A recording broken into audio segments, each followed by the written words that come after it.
2A ಮೀಸಲಾತಿ ಹೋರಾಟದ ಪ್ರವರ್ತಕರು ಪಂಚಮಸಾಲಿ ಸಮಾಜದ ಕೂಡಲ ಸಂಗಮದ ಪೀಠದ ಪೀಠಾಧಿಪತಿಗಳಾಗಿರ್ತಕ್ಕಂಥ ಪರಮಪೂಜ್ಯ ಶ್ರೀ ಬಸವಜಯ ಮೃತ್ಯುಂಜಯ ಸ್ವಾಮೀಜಿಯವರು ಅವ್ರ ಮೇಲೆ ಬಂದಿರತಕ್ಕಂಥ ಆಪಾದನೆಗಳು ಏನಿದೆ ನಾನು ಖಂಡಿಸಲಿಕ್ಕೆ ಬಯಸ್ತೇನೆ. ಇವತ್ತು ಉತ್ತುಂಗದಲ್ಲಿ ಇರ್ತಕ್ಕಂಥ ರಾಜಕಾರಣಿಗಳನ್ನ, ಉತ್ತುಂಗದಲ್ಲಿ ಇರ್ತಕ್ಕಂಥ ಹೋರಾಟ ಮಾಡ್ತಕ್ಕಂಥ ವ್ಯಕ್ತಿಗಳನ್ನ, ರಾಜ್ಯದಲ್ಲಿ ಕಾವಿದಾರಿಗಳನ್ನ ಅಥವಾ ಪ್ರಮುಖ ವಾಣಿಜ್ಯೋದ್ಯಮಿಗಳನ್ನ ಗುರಿಯಾಗಿ ಇಟ್ಕೊಂಡು ಈ ಹನಿ ಟ್ರ್ಯಾಪ್ ಕೆಲಸಗಳನ್ನ ನಾವು ನೋಡ್ತಾ ಇದ್ದೇವೆ. ಅದೇ ರೀತಿ ನಡೀತಾನೂ ಇದೆ ರಾಜ್ಯದಲ್ಲಿ, ದೇಶದಲ್ಲಿ. ಅದಕ್ಕೆ ಅನೇಕರು ಅವರ ಗೌರವಕ್ಕೆ, ಅವರ ನಡೆನುಡಿಗೆ ಚ್ಯುತಿ ಬರ್ತದೆ ಅಂತ ಹೇಳಿ ಬೀದಿಗೆ ಅವರ ಮಾನ ಹರಾಜು ಹಾಕ್ತಾರೆ ಅಂತ ಹೇಳಿ ಭಯದಿಂದ ಸಮಾಜದಲ್ಲಿ ಬದುಕುವಂತ ವಾತಾವರಣ ನಿರ್ಮಾಣ ಆಗಿದೆ. ಎಷ್ಟೋ ಜನ ವ್ಯಾಪಾರೋದ್ಯಮಿಗಳು ಕೆಲವರು ಮಾನಕ್ಕೆ ಹೆದರಿ ಆತ್ಮಹತ್ಯೆ ಮಾಡ್ಕೊಂಡಿದ್ದಾರೆ. ಕೆಲವರು ಕಾವಿದಾರಿಗಳು ಕೂಡ ಪೀಠ ತ್ಯಾಗ ಮಾಡಿದ್ದಾರೆ.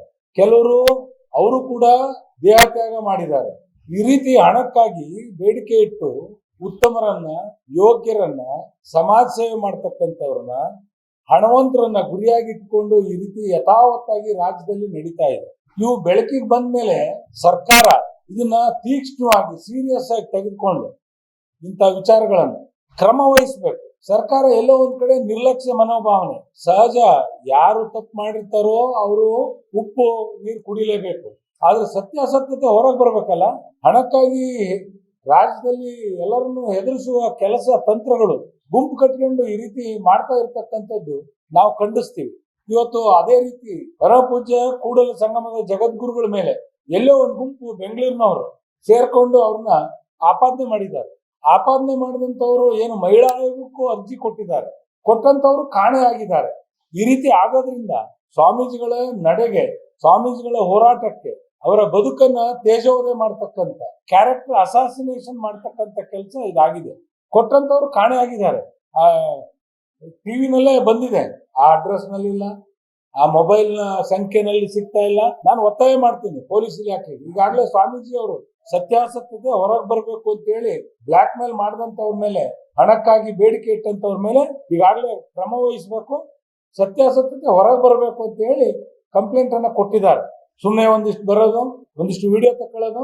ಇವತ್ತು ಸಹಜವಾಗಿ ರಾಜಕಾರಣಿಗಳ ಜೊತೆಗೆ ಕಾರ್ಯಕರ್ತರು ಅಥವಾ ಯಾವುದೇ ಹೆಣ್ಮಕ್ಳು ಯಾವುದೇ ಕೆಲಸಕ್ಕೆ ಬಂದಂತ ಸಂದರ್ಭದಲ್ಲಿ ಹತ್ತಿರವಾಗಿ ಮಾತನಾಡ್ತಕ್ಕಂಥ, ಏನೋ ಕಿವಿಯಲ್ಲಿ ಹೇಳ್ತೀವಿ, ಎಲ್ಲರ ಮುಂದೆ ಹೇಳಲಿಕ್ಕೆ ಸಾಧ್ಯ ಇಲ್ಲ, ವೈಯಕ್ತಿಕ ವಿಚಾರಗಳು ಅಂತ ಬರ್ತಾರೆ. ಬಂದಾಗ ನಾವು ಕಿವಿ ಕೊಟ್ಟು ಕೇಳಬೇಕಾಗತ್ತೆ, ಅಥವಾ 4 ಗೋಡೆ ಮಧ್ಯೆ ಎಲ್ಲರೂ ಹೊರಗಿದ್ದು ನಾವು ಕೇಳಬೇಕಾಗತ್ತೆ. ಅದನ್ನ ಅಪಾರ್ಥಗೊಳಿಸಿ ಕೆಲವು ಉದ್ದೇಶಪೂರ್ವಕವಾಗಿ ವಿಡಿಯೋ ತಕ್ಕೊಂಡು ಸ್ವಾಮೀಜಿಗಳು ನಮ್ಮ ಜೊತೆ ಬಹಳ ಹತ್ತಿರವಾಗಿದ್ದಾರೆ, ನಮ್ಮ ಜೊತೆ ಸಂಪರ್ಕದಲ್ಲಿದ್ದಾರೆ, ನಮ್ಮ ಜೊತೆಲಿ ಹಾಗೆ ಮಾಡಿದ್ದಾರೆ, ಹೀಗೆ ಮಾಡಿದ್ದಾರೆ ಅಂತ ಹೇಳಿ ಇದನ್ನ ಯೂಟ್ಯೂಬ್ ಮೂಲಕ ಬಿತ್ತರಿಸೋದು, ಟಿವಿ ಚಾನೆಲ್ಗಳಿಗೆ ಬಂದು ಸುಳ್ಳು ಹೇಳಿಕೆಗಳನ್ನು ಕೊಡೋದು. ನಾನು ಮಾಧ್ಯಮದವರಿಗೆ ಮನವಿ ಮಾಡ್ತೀನಿ, ಸಂಪೂರ್ಣ ದಾಖಲೆಯೊಂದಿಗೆ ಬಂದ್ರೆ ಮಾತ್ರ ಇಂಥ ವಿಚಾರಗಳನ್ನು ನೀವು ಬಿತ್ತರಿಸಬೇಕು. ನಾವು ಕೂಡ ನಿಮ್ಮ ಪರವಾಗಿದ್ದೀವಿ, ಸತ್ಯದ ಪರವಾಗಿದ್ದೀವಿ, ನ್ಯಾಯದ ಪರವಾಗಿದ್ದೀನಿ. ಸ್ವಾಮೀಜಿಗಳ ಮೇಲೆ ಬಂದಿರತಕ್ಕಂಥ ಆಪಾದನೆ ಏನಿದೆ ಅದು ಸಂಪೂರ್ಣ ತನಿಖೆ ಆಗ್ಬೇಕು. ಇದರಲ್ಲಿ ಅನೇಕರು ರಾಜಕೀಯ ಬೇಳೆ ಬೇಯಿಸ್ಕೊಳ್ತಕ್ಕಂಥ ಕೆಲಸವನ್ನು ಕೂಡ ಮಾಡಿದ್ದಾರೆ, ಯಥಾವತ್ತಾಗಿ ಮಾಡ್ತಾ ಇದ್ದಾರೆ. ಯಾಕೆಂದ್ರೆ ಸ್ವಾಮೀಜಿ ಅವರು ಹೋರಾಟದ ಏಳಿಗೆ, ಸಮಾಜವನ್ನು ಕಟ್ಟುವ ಕೆಲಸದಲ್ಲಿ ಸಂಪೂರ್ಣವಾಗಿ ನಿರತರಾಗಿರ್ತಕ್ಕಂಥ ಸ್ವಾಮೀಜಿಯ ಏಳಿಗೆಯನ್ನ ಸಹಿಸಲಾರದಂಥವ್ರು ಕೆಲವರು ನಮ್ಮ ಸಮಾಜದವರೇ ಮಾಡ್ತಾ ಇದ್ದಾರೆ ಅನ್ನೋದು ನನ್ನ ಗಮನಕ್ಕೆ ಬಂದಿದೆ. ನನ್ನ ಹೆಸರು ಹೇಳಕ್ ಇಷ್ಟಪಡೋದಿಲ್ಲ. ಸತ್ಯ ಯಾವಾಗ್ಲೂ ಮರೆಮಾಚಕ್ ಸಾಧ್ಯ ಇಲ್ಲ. ಸತ್ಯಕ್ಕೆ ಜಯ, ನ್ಯಾಯಕ್ಕೆ ಜಯ ಸಿಗ್ಲೇಬೇಕು, ಧರ್ಮಕ್ಕೆ ಜಯ ಸಿಗ್ಲೇಬೇಕು. ಹಾಗಾಗಿ ನಾನು ಪೊಲೀಸ್ ಇಲಾಖೆಯನ್ನ, ಸರ್ಕಾರವನ್ನು ಒತ್ತಾಯ ಮಾಡ್ತೀನಿ. ಕೇವಲ ಅವ್ರು ಇನ್ನೂ ಕೇಸ್ ದಾಖಲು ಮಾಡಿಲ್ಲ, ಕೇವಲ ಅರ್ಜಿ ಕೊಟ್ಟಿದ್ದಾರೆ ಅಷ್ಟೇ.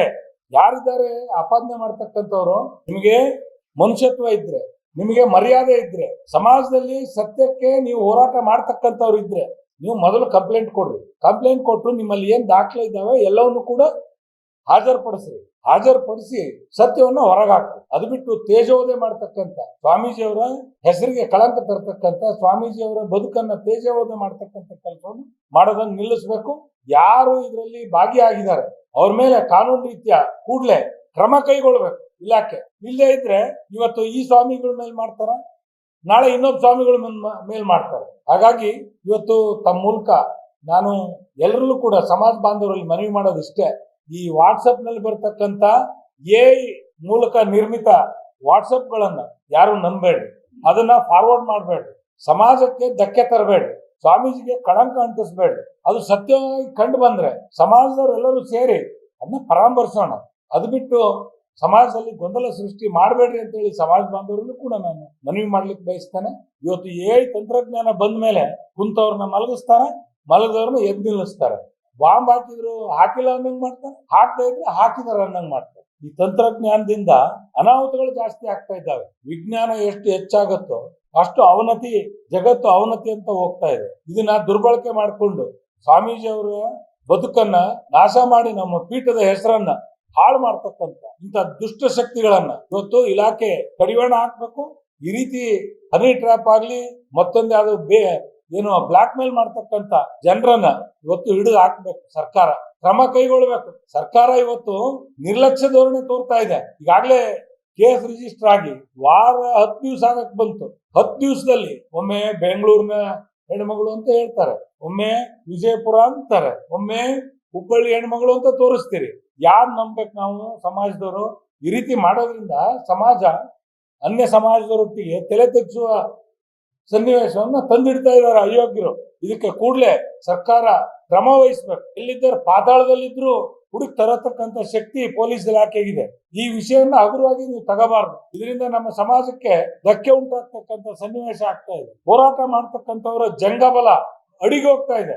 ಅದಕ್ಕೆ ನಾನು ಸರ್ಕಾರವನ್ನ ಒತ್ತಾಯ ಮಾಡ್ತೀನಿ, ಇಲಾಖೆಯನ್ನು ಒತ್ತಾಯ ಮಾಡ್ತೀನಿ. ಕೂಡಲೇ ಇವತ್ತು ಸುಮ್ಮನೆ ಯಾರೋ ಬಂದು ಅರ್ಜಿ ಕೊಟ್ಟ ತಕ್ಷಣ ಅದನ್ನ ಬಿತ್ತರಿಸೋದು, ಸತ್ಯಾಸತ್ಯತೆ ದಾಖಲೆಗಳಿಲ್ಲದೆ ಕೇಸ್ ರಿಜಿಸ್ಟರ್ ಮಾಡ್ತಕ್ಕಂಥದ್ದು, ಇಲಾಖೆಯು ಕೂಡ ಜವಾಬ್ದಾರಿಯಿಂದ ತಮ್ಮ ಕರ್ತವ್ಯವನ್ನು ನಿರ್ವಹಣೆ ಮಾಡಬೇಕಾಗತ್ತೆ. ಮಹಿಳಾ ಆಯೋಗ, ನಾನು ಅವ್ರಲ್ಲಿ ಅಧ್ಯಕ್ಷರಲ್ಲಿ ಮನವಿ ಮಾಡ್ತೀನಿ, ನೀವು ಕೇವಲ ಅರ್ಜಿ ಕೊಟ್ಟ ತಕ್ಷಣ ಅದನ್ನ ದೊಡ್ಡದಾಗಿ ಬಿಂಬಿಸಿ ಯಾರೇ ಹೆಣ್ಮಕ್ಳಿಗೆ ಅನ್ಯಾಯ ಆಗೋದು ಬೇಡ. ಅದ್ರ ಸತ್ಯ ಹೊರಗೆ ಬರ್ಬೇಕಲ್ಲ. ಒಮ್ಮೆ ಮಹಿಳಾ ಆಯೋಗ ಸೀರಿಯಸ್ ಆಗಿ ಕೆಲಸ ಮಾಡುತ್ತೆ, ಒಮ್ಮೆ ಎಲ್ಲೋ ಒಂದ್ ಕಡೆ ಸಾಫ್ಟ್ ಆಗಿ ಬಿಹೇವ್ ಮಾಡ್ತೀನಿ. ಅದಕ್ಕೆ ಮಹಿಳಾ ಆಯೋಗದ ಅಧ್ಯಕ್ಷರಿಗೆ ನಾನು ಕೋರ್ಲಿಕ್ಕೆ ಬಯಸ್ತೇನೆ, ಇದನ್ನ ಅವ್ರು ಯಾರು ಅರ್ಜಿ ಕೊಟ್ಟಿದಾರ ಅವ್ರನ್ನ ಮತ್ತೆ ಕರೆಸಿ ದಾಖಲೆಗಳೊಂದಿಗೆ ಕೇಸ್ ರಿಜಿಸ್ಟರ್ ಮಾಡಿಸಿ ಸತ್ಯಾಸತ್ಯತೆಯನ್ನು ಹೊರಗೆ ಹಾಕುವ ಕೆಲಸವನ್ನ, ಸಮಾಜ ತಲೆ ಎತ್ತಿ ನಿಲ್ಲುವಂತ ಸನ್ನಿವೇಶವನ್ನು ನೀವು ತರಬೇಕು. ಇಲ್ಲೇ ಇದ್ರೆ ಇವತ್ತು ಸಮಾಜ ಎಲ್ಲೋ ಒಂದ್ ಕಡೆ ಈ ರೀತಿ ಆಯ್ತಲ್ಲ ಅಂತ ನೋವಿನಲ್ಲಿದೆ. ನಾವೆಲ್ಲರೂ ಸತ್ಯ, ನ್ಯಾಯ, ಧರ್ಮದ ಪರವಾಗಿ ಇರ್ತಕ್ಕಂಥವ್ರು. ಈ ವಿಚಾರಕ್ಕೆ ಇತಿಶ್ರೀ ಆಡ್ಬೇಕಾಗಿದೆ. ಸರ್ಕಾರ ಮಧ್ಯಪ್ರವೇಶ ಮಾಡಿ ಈ ಕೆಲಸವನ್ನ ಪ್ರಾಮಾಣಿಕವಾಗಿ ಜವಾಬ್ದಾರಿಯುತವಾದ ಅಧಿಕಾರಿಗಳನ್ನ ನೇಮಿಸಿ ಈ ಪ್ರಕರಣಕ್ಕೆ ಅಂತ್ಯ ಆಡಬೇಕು ಅಂತ ಹೇಳಿ ನಾನು ತಮ್ಮ ಮೂಲಕ ಒತ್ತಾಯ ಮಾಡ್ತೇನೆ. ಕ್ಷಣ ಕ್ಷಣದ ಸುದ್ದಿಗಳಿಗಾಗಿ ಫ್ರೀಡಂ ಟಿವಿ ಸಬ್ಸ್ಕ್ರೈಬ್ ಮಾಡಿ, ಲೈಕ್ ಮಾಡಿ ಹಾಗೂ ಫಾಲೋ ಮಾಡಿ. ಹೊಸ ಸುದ್ದಿಗಳ ನೋಟಿಫಿಕೇಶನ್ಗಾಗಿ ಬೆಲ್ ಐಕಾನ್ ಮೇಲೆ ಕ್ಲಿಕ್ ಮಾಡಿ.